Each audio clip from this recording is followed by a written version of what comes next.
Hi, this is Michaela Vossler, and this is my video project comparing two NCAA basketball games. So the two games I watched were the NCAA men's game between Wake Forest and Arizona. It was a championship game for the Wooden Legacy Tournament, and it was originally aired on ESPN's main channel December 1st, 2019 at 6 p.m. It was played at the Anaheim Arena, and the final score was 66-73, Arizona being the winner. The NCAA women's game that I watched was between St. Francis and Vermont, and it also aired on December 1st, but it was at 11 a.m. It was played at the University of Vermont, and it was live on ESPN's Channel 3.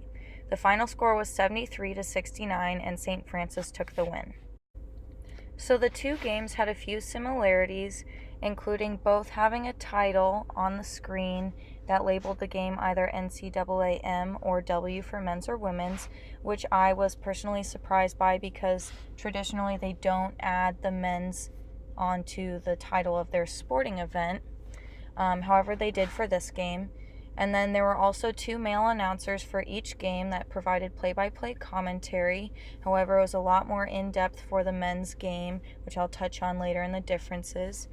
And both did have sponsor signs and logos on the benches of the stadium and on the court. And then also both did play replays of significant moments in the game throughout the game. So although the games did have a few similarities, there were some significant differences, and I'll start by discussing how the announcers differed for the men's versus the women's games. In the men's, the announcers were clearly educated on the teams, the players, the coaches, the league that they were playing for, all of their statistics, and they provided a lot of additional information on all of the players and coaches, including typical plays that they might see, the players' hometowns, their records, their year in school, things like that, versus the women's team. They maybe mentioned a few statistics, didn't go too in depth, didn't discuss a lot of previous plays from the coaches or make many critiques on the men's side. However, they did have a lot of additional commentary. They had personal anecdotes where they'd clearly played college ball or high school ball themselves, and had a lot of additional information on the game of basketball itself, not just the one that was going on at the time. These announcers seemed very experienced in the industry, and they were able to provide a lot of insight and commentary, and they were even able to critique the players and the coaches as they navigated through the game. Whereas in the women's game, it was clearly a lower level. They were obviously insightful and understood what was happening, but it was a lot of just play-by-play description, no added anecdotes. There was a few times where they mentioned player statistics, but not a lot of critique. It was mostly compliments and support for the women players, almost as if they couldn't handle it because they were female and are traditionally more delicate. They also offered a lot of personalized bios on the male players that was not included in the women's games, where they would have full screen excerpts of slow motion replays of these guys playing basketball. They'd have their picture, which you'll see in the next slide, an example of one of them, and they'd just give a full 30-minute spiel on these individual athletes, whereas the women's, none of them were a focal point. It was just the team as a whole. So besides the announcers, there was also significant differences in the overall broadcast quality between the two games. So first of all, the men's was clearly filmed with higher quality cameras. They had a lot more camera angles. They did a lot more frequent slow motion replays of significant plays from different angles, just to really bring up the cinematic effect on the men's games. Whereas the women's game was a lower quality camera. There was a few different angles, but it was primarily shot from one main angle. There was a couple replays, but very few, and they were just slightly zoomed in. The camera was shaky, and you could even tell the videographer was having trouble following the ball at times. It almost went out of the shot. Also, in the men's game, the camera was rolling the entire time, whether they were breaking a talk. It was very atmospheric, very exciting to see. There was a lot going on, a lot of lights. It was a bigger stadium, whereas the women's game had frequent cuts in the shots as if it was not exciting enough to be recording the whole thing. Also, the women's game did not have any on-screen sponsors besides the sponsorships that were already in the stadium. They didn't have any like advertisements flashing on the screen, whereas the men's did. Specifically, they had Lowe's and Heineken sponsoring the game, being broadcast on ESPN. And then also the men's score banner, which the women also had an on-screen score banner, but the men's would have additional information on the players that had the ball at the time or were shooting the free throws, and it would have a photo of the player, would have some of their stats and some personal info like their year in school. Whereas the women's, you didn't receive any additional information. None of the individual players were focalized. No one was really individualized. It was just one team versus another. It was not as exciting. The men's, it really was a whole cinematic event, whereas the women's was just documenting what was happening, which was the basketball game. Here are a few screenshots from the men's game that I watched that show you the multiple different camera angles that you could see the game from. An example of one of the Lowe's advertisements on screen, the beautiful lights, the huge arena, and also you can see in the top left screenshot how it has the individual player's name, his number, and a few little details about him, which they would frequently have for multiple players depending on who was shooting a free throw or who had the ball. Here is a screenshot from the women's game. This is pretty much the only camera angle we saw the entire time. That little scoreboard at the bottom remained the same. There was never added on information about any of the players. Pretty boring, pretty bland, not the same cinematic masterpiece that the men's game was.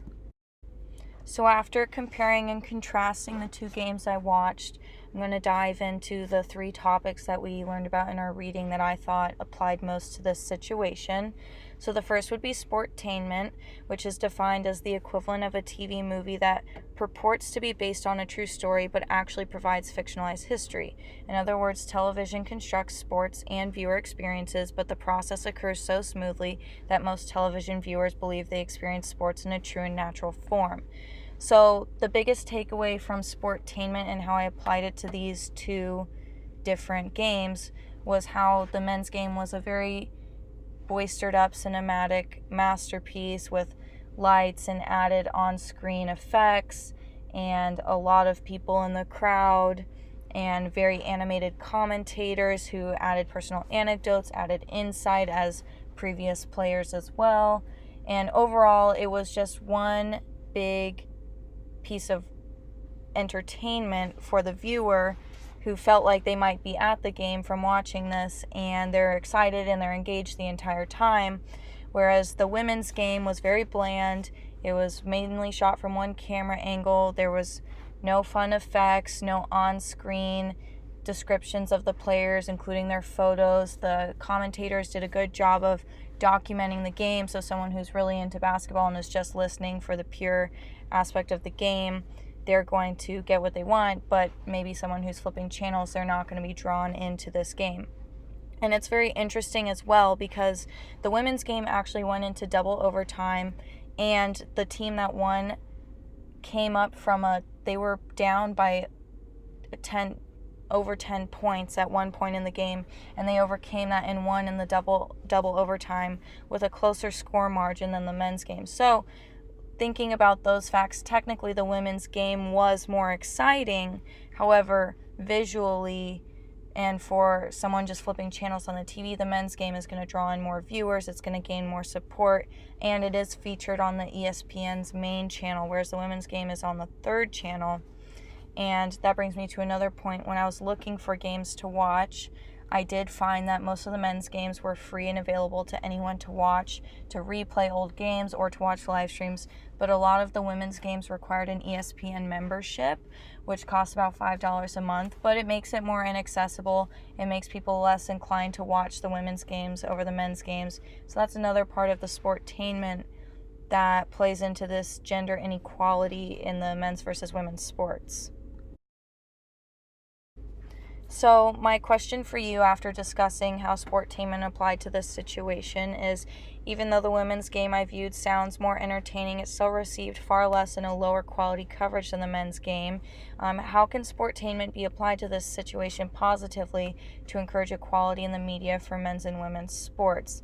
Like, how could we flip this scenario so maybe we boister up the women's game a little more, draw in some more viewers, and then eventually it gets featured on ESPN's main channel, and there's just overall more equality in the viewer dispersion between men and women's sports.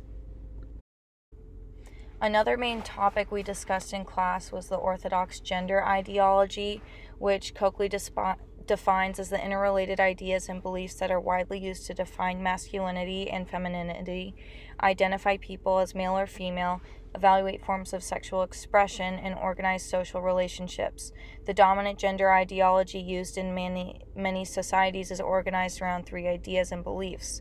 Human beings are either female or male, heterosexuality is normal, and other expressions of sexual feelings, thoughts, and actions are seen as unnatural, abnormal, deviant, or immoral. And finally, men are physically stronger and more rational than women and more naturally suited to possess power and assume leadership positions in the public spheres of society.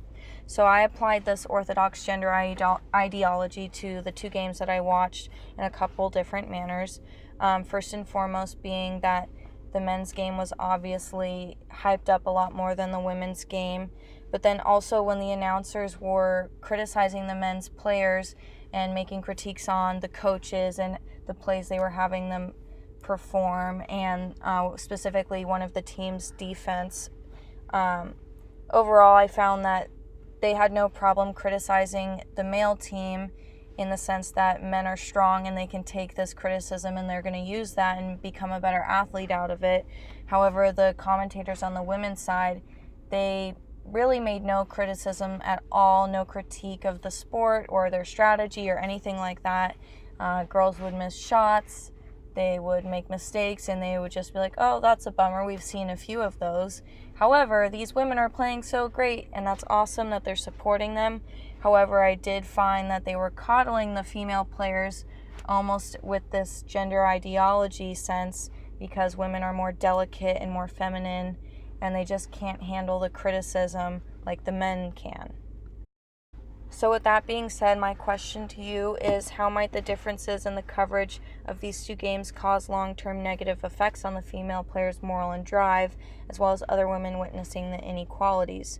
So like when these players are not being criticized or they feel like they're being treated unfairly, how do you think that translates into their everyday life? How do you think that affects their motivation to go out there and be the best athlete that they can when they aren't even recognized for it? And how do you think other women watching this game or girls that know the athletes might be affected by this as well? And the final topic that we discussed in class that I noticed in these two games that I watched was gender socialization, which is defined as based on the two-sex system where hegemonic masculinity and emphasized femininity are ingrained in individuals as a societal norm, and hegemonic masculinity being a form of masculinity revolving around strength, power, and conquest, whereas the emphasized femininity is women are confined to maternal domesticity and used to construct males as exemplars of hegemonic masculinity. So I did notice this, which I didn't mention before, was a lot of the female players were wearing a lot of makeup. They have long hair. It was in ponytails, but it's long. They're showing off their hair. They have on full faces of makeup when they're playing the sport, which really, if you think about it, makeup isn't practical when you're going to be out there sweating, being aggressive, being out on the court, stuff like that. It doesn't make sense. However, these women are trying to protect their identities as feminine and female, which they've been ingrained in through society, and as they grow up, that it's super important that you have that look of the makeup and the long hair, so that you have your feminine identity, which doesn't contradict or impose anything on the men's masculinity, your counterparts. And also, they're hiding from a stigma of maybe being labeled as lesbian or the homophobia associated with this two-sex system, and they don't want that label when they're out on the court, even though it shouldn't matter. it's something that does apply here and has been ingrained in our society. So based on that, my final question for you is, how are men and women breaking through gender socialization every day in the media, sports, and society, and how can you support or join them? Thanks for watching.